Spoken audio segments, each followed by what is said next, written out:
Taking a look at our Arctic Air. This is essentially a personal evaporative cooler. They work great. They work off of USB. It's currently at its highest speed setting on the fan. And if we lower it down, you see it gets quite a bit slower and quieter. We've got a couple of different settings here. We'll shut it down. As you can see, there was a nightlight in there as well. You can toggle through the colors of the nightlight. It's essentially an evaporative cooler. There's a nice fan in the back of the unit here. You can see there's water up top that the LED light shines into, so it makes a nice kind of almost like an effect on the table or on the desk, wherever you're going to put it.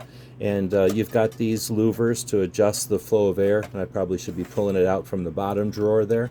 And what you've got is this cooling filter, and it's essentially a wicking material that soaks up water from the water that's being sprayed by the unit, and you can soak this in water on your own. A lot of times people will put these into the freezer so that they've got some cool coming out of them too if it's real hot out there. It just snaps into the front here, and you can close it up. And now when you, the only other thing to do is fill it up with water. Now when you turn it on, you can have either the fan going, you can have the evaporative mist going as well.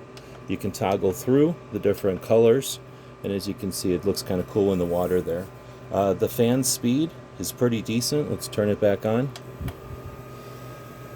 As you can see, let me put the louvers back open. As you can see, this fan here is blowing pretty hard, enough to move this stiff paper. So it's a great for the desk. Uses USB, so it just powers off a standard 2-prong outlet, and you can get replacement filters. They recommend changing them out every 3 months or so.